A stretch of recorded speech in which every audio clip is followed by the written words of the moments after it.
대규모 파업이 임박했다. 이게 어떤 기업의 노조에서 나온 이야기, 로드리가 한 말이라고 하는데요. 유럽 축구계가 국제축구연맹 피파의 일정 독주에 반발하면서 소송까지 제기했다고 합니다. 선수들의 경기 일정이 워낙 빡빡한가 보죠. 그렇기 때문에 그라운드에서 뛰어야 할 선수들이 들어누울 결심까지 한 게 아닐까 싶습니다. 이게 경제적인 타격으로까지. 입니다. 네, 안녕하십니까 위원님. 지금 월드컵 아시아 예선이 한창 진행되고 있잖아요. 평가전 많이 보고 계실 것 같은데 손흥민 선수도 지금 며칠 동안 참여를 못하고 있죠? 그렇죠. 손흥민 선수가 햄스트링 부상으로 북중미 월드컵 아시아 3차 예선에 두 경기 이제 출전을 하지 못하고 결정하지 않았습니까? 예. 그 햄스트링 부상 그러면 그 팬들은 뭐 하도 이제 보도를 통해서 듣는 이야기니까요. 구체적으로 얘기하면 그래서 연이어서 출전하게 되면 피로가 누적이 돼서 네. 근육이 이제 뭉쳐서 뛰지를 못하는 거예요. 빨리 스프린트 하려면 그 뒤에 근육이 땡겨가지고 아파가지고 뛰지 못하는 그런 현상이 온 겁니다. 예. 일정이 빡빡한가 봐요. 그 자동차는 휘발유나 디젤을 넣으면 가죠, 그죠? 그렇죠. 그리고 로봇은 손흥민 선수가 얘기한 로봇은 배터리만 충전을 하며 아까 햄스트링 부상 얘기를 했습니다만 예. 특히 선수가 이제 부상을 당할 경우에는 장기간 그라운드에 서지 못하는 상황으로 내몰리고요. 부상 때문에 경기에 뛰지 못하는 것은 큰 손실이지만 그러면서 자신의 인컴 그러니까 수입에 대한 부분이 이제 위협을 받게 되는 이제 그런 상황이 되는 거죠. 그러니까 손흥민 선수가 우리는 로봇이 아니다. 나는 로봇이 아니다. 나는 인간이기 때문에 한다는 그런 얘기를 비유해서 한 것이다 이렇게 볼 수 있겠죠. 사실 조깅 같은 것만 해도 매일 하는 거는 그렇게 권장하지는 않는 편인데 이렇게 격한 운동을 이렇게 빡빡한 일정으로 소화한다면은 몸에 다. 그렇죠. 지금 사실은 우리가 프리미어리그 경기를 보면요. 90분간 치열하게 뛰지 않습니까? 그렇죠. 육상은 정해진 트랙을 달리면 됩니다. 유럽의 정상급 선수들 리그 경기 20개 팀이 상대 팀과 홈앤어웨이 경기로 시즌을 운영하다 보면 공식 경기만 해도 38경기 이상이 된다는 이제 계산이 나오지 않습니까? 예. 비시즌을 감안하면 그러니까 우리 한국 같은 경우는 윈터 시즌이 있지 않습니까? 그죠? 예. 이런 비시즌을 감안하면 리그 경기를 주당 계산하게 되면 한 경기 이상을 소화해야 한다는 그런 계산이 이제 나오게 되겠죠. 예. 근데 이제 리그만 하는 게 아니잖아요. 그렇죠. 그죠? 그렇죠. 예. 주중에는 FA컵도 있고 그리고 또 리그 챔피언끼리 하는 우에파 챔피언스 리그를 비롯해서 예. 최근에는 국가대항제인 월드컵 또 대륙별 선수권 대회 등의 이제 경기들이 이루어지다 보니까 선수들 입장에서 보면은 이게 뭐 피로가 엄청나게 누적이 되는 거죠. 차라리 자동차는 로봇처럼 배터리가 나가거나 휘발유가 떨어지면 스니까 타격입니다만 예. 인간은 피로가 누적이 되고 부상이 심각해져 있는데도 불구하고 그렇죠. 인간은 달릴 수가 있잖아요. 예. 근데 달리게 되면 어떻게 됩니까? 근육에 손상이 오게 되고 근육이 파열이 되고 예. 그리고 피로 누적에 의해서 선수들이 예를 들어서 피로골절이라고 들어보셨나요? 그럼요. 예. 그럼 피로골절 부상도 오게 되고 이러니까 뭐 상당히 선수들 입장에서 보면 굉장히 어렵다 이제 힘들다 이제 이런 것이죠.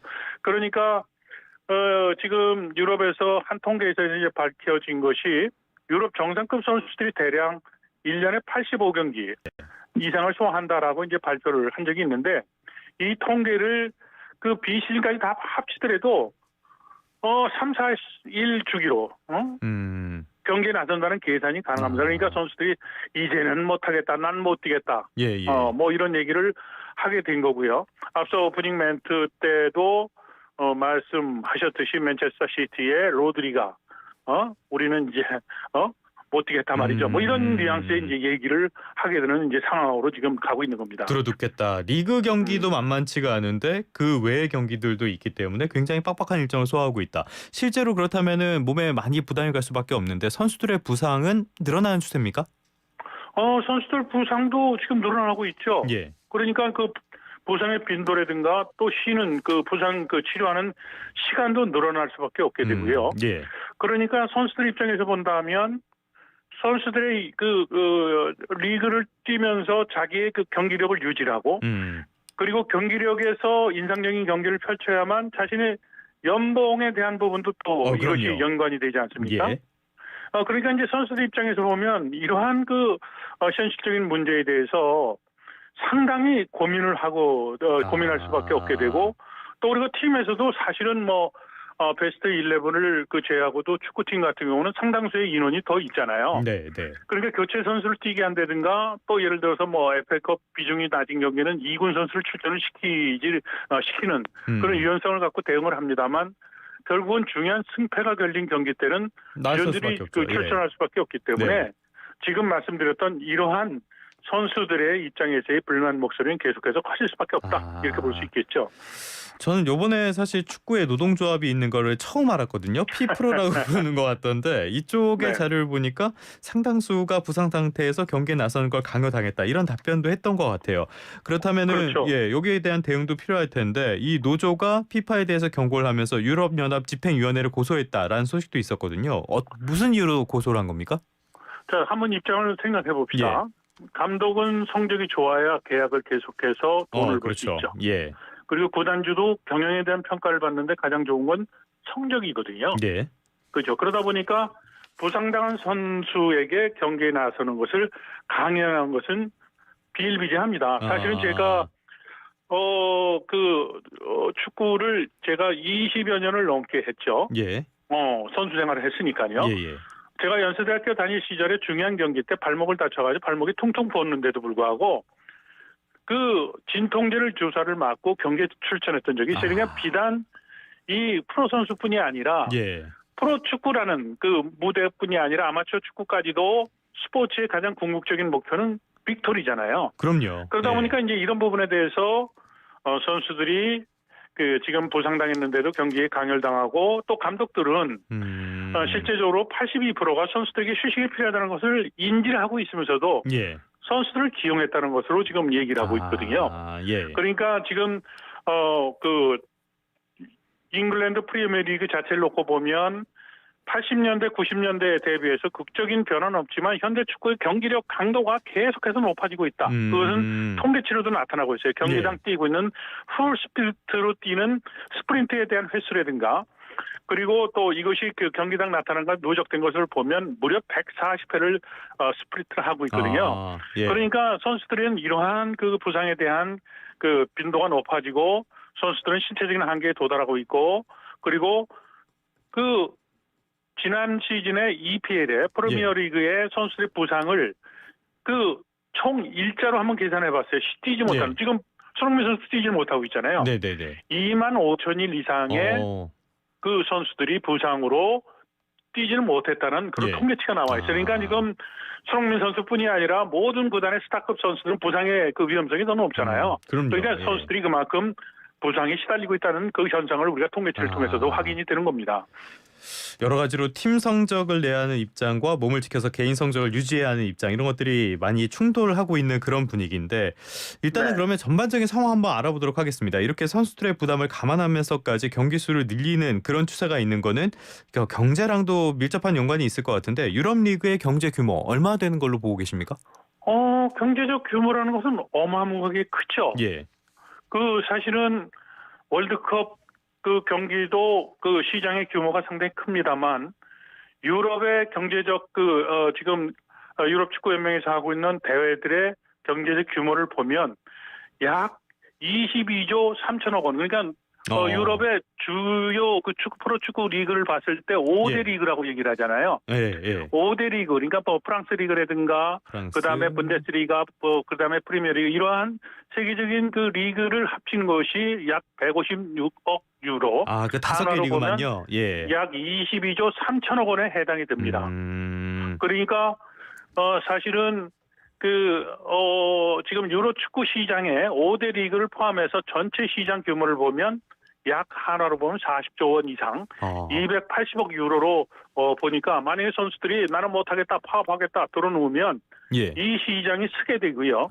이것은 단순하게 축구 시장의 규모고요. 이로 파생되는 시장은 더 크겠죠. 그러니까, 지금 하여튼 지금 방송 연결하고 있습니다만 방송사에 중계를 하지 못함으로 인해서 파생될 수 있는 광고 수입.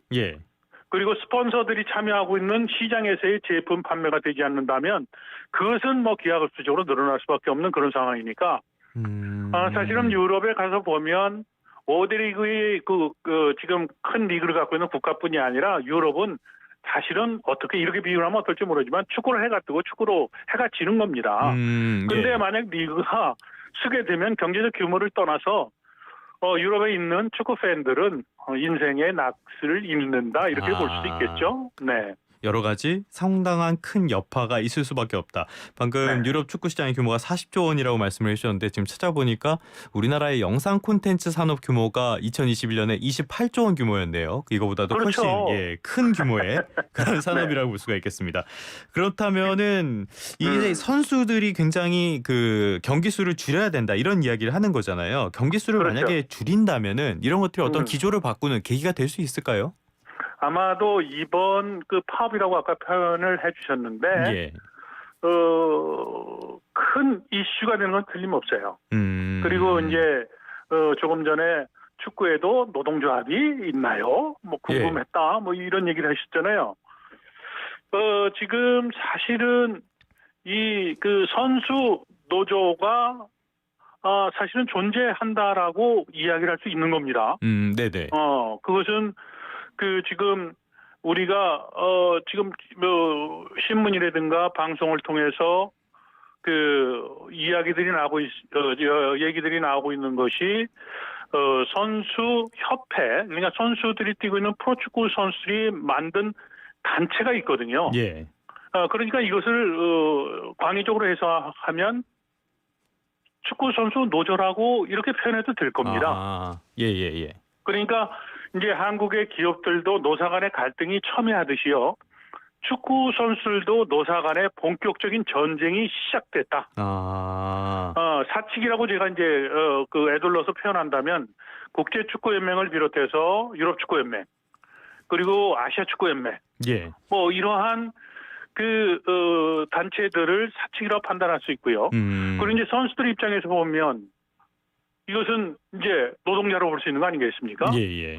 이제 그러니까 노사 간에 갈등이 있을 수밖에 없는 거죠. 결국은 사측에서는 수입을 증대시키기 위해서는 경기 숫자를 늘리려고 할 거고요. 그리고 노동자 입장에서 선수들 입장에서 본다면 혹사당하는데 그리고 부상으로 인해서 피해가 발생될 수 있고 또 선수 수명이 짧아질 수도 있잖아요. 그렇죠. 예, 그러니까 이런 부분에 대해서 계속해서 갈등이 생길 수밖에 없다 이렇게 생각할 수 있는 겁니다. 알겠습니다. 결국에 모든 문제는 경제로 귀결되는 것 같은데 앞서도 위원님 계속 말씀해 주신 것처럼 사람은 로봇이 아니니까요. 경제적 효과 못지않게 선수 보호도 중요하니까 양측이 현명한 합의점을 좀 찾았으면 좋겠습니다. 그렇죠. 국제축구 선수협회라는 단체가 있어요. 예. 거기는 이제 1965년도에 네덜란드 후프도르프에서 이제 창설된 단체인데요. 국제축구연맹에 가입해 있는 국가 모두가 참여는 하진 않지만 66개 나라가 가입한 단체고요. 이 단체에 한국도 참여를 하고 있습니다. 한국도 선수협회가 있거든요. 예. 월드컵에 출전했던 이근호 선수라는 표현이 더 익숙할 텐데요. 이근호 회장이 지금 이끌고 있는데 이 단체에서 바로 FIFA를 상대로 해서 문제 제기를 한 겁니다. 제소를 했다는 겁니다. 그런데 이제 여기에 참여하고 있는 선수들의 숫자가 상당수에 있기 때문에 약 6만 5천 명의 선수들이 회원으로 가입돼 있거든요. 근데 이 숫자가 문제가 아니라 예를 들어서 이제 FIFA를 통해서 FIFA를 이제 상대해서 제소를 했을 때 지금 선수들의 부상 빈도라든가 또 부상으로 뛰지 못하는 날짜 아까 말씀드리지 않았어요? 예. 그로 인해서 파생되는 어떤 손실적인 문제에 대해서 법적인 문제를 다투게 되면 결국은 FIFA라든가 또 유럽축구연맹이라든가 이런 단체에서는 경기의 숫자를 늘리기 위해서 이번 월드컵도 출전 숫자를 32개 나라에서 48개 늘리지 않았습니까? 그것도 국제축구연맹에서는 그런 거네요. 늘린 빈도는 뭐예요? 왜 늘렸을까요? 그것은 중계권 횟수를 더 늘려가지고 그 시청자들은 텔레비전을 봅니다만 국제축구연맹은 계산기를 두들기고 있는 거예요. 경기 숫자가 늘어났을 만큼의 거기에 그 시청률을 담보로 해서 광고 수입을 올릴 수 있기 때문에 그런 거 아니겠습니까? 그러니까 노사 간의 갈등이 본격적으로 시작이 됐고 오늘 우리가 지금 얘기하는 것은 축구판에도 사측과 노측 간에 지금 이제 그 갈등이 본격적으로 시작되는 서막이 지금 올랐다. 뭐 이렇게 생각하면 될 것 같습니다. 알겠습니다. 앞으로 이런 노사 갈등 어떻게 진행되는지 계속 살펴보도록 하겠습니다. 지금까지 신문선 축구 해설위원과 함께 축구를 둘러싼 이런 갈등 같은 것들 살펴봤습니다. 오늘 말씀 고맙습니다. 네, 감사합니다.